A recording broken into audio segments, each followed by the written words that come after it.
एकाच प्रकारची अंडा करी खाऊन जर कंटाळा आला असेल तर ही अंडा करी तुमच्यासाठी। इथे मी अंडी उकडून सोलून घेतली आहेत।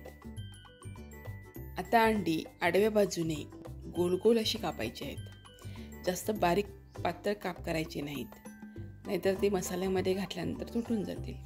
थोडे जाडसरच ठेवायचे।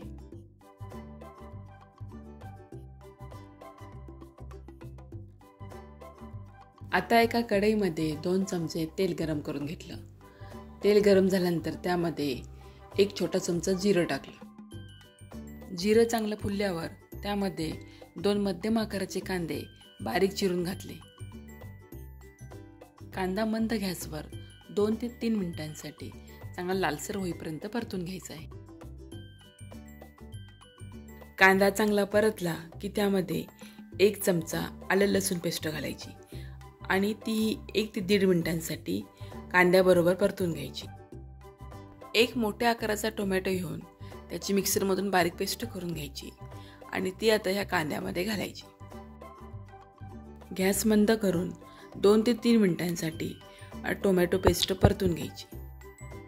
आता टोमॅटो पेस्ट आणि कांदा सगळं छान एकजीव झाला आहे। त्यामध्ये बाकीचे मसाले घालायचे। मसाल्यामध्ये हळद पाव चमचा, धना पावडर 1 चमचा, मिरची पावडर अर्धा चमचा, गरम मसाला 1 चमचा आणि चवीनुसार मीठ घालायचं। आता हे सर्व एकजीव करून मसाल्याला तेल सुटेपर्यंत 1 ते 2 मिनिटांसाठी परतून घ्यायचं। हा मसाला बनवताना गॅस मंदच ठेवायचा, वाढवायचा नाही। आता 2 मिनिटे झाली आहेत। मसाल्यालाही तेल सुटायला सुरुवात झाली आहे। आता यामध्ये 2 चमचे दही घालायचं। दही चांगलं फेटून घ्यायचं। त्यामध्ये गुठळ्या राहायला नकोत। दही घालताना गॅस मंदच ठेवायचा आणि दही घातल्यानंतर मसाले आणि दही पटपट एकत्र करून घ्यायचे, कारण दही फाटण्याची शक्यता असते।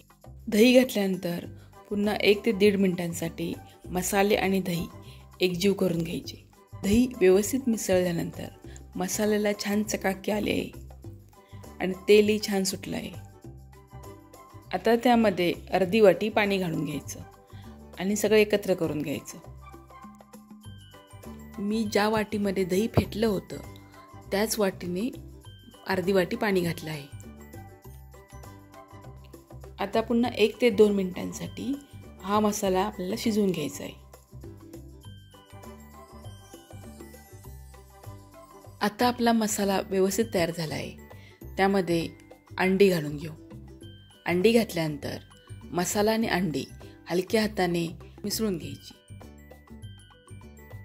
आता सगळ्या शेवटी 1 चमचा कसुरी मेथी हातावर चांगली चुरून यामध्ये घालायची आणि बारीक चिरलेली कोथिंबीर घालायची। आता झाकण ठेवून 2 ते 3 मिनिटांसाठी हा अंडा मसाला शिजू द्यायचा। अंडी जर आधी उकडलेली असतील तर फक्त 10 ते 12 मिनिटांमध्ये हा अंडा मसाला तयार होतो। तर असा हा पटकन होणारा अंडा मसाला एकदा माझ्या पद्धतीने नक्की करून पहा। हा व्हिडिओ आवडला असेल तर लाईक, शेअर आणि कमेंट करा। चॅनलवर नवीन असाल तर सबस्क्राईब करा। धन्यवाद।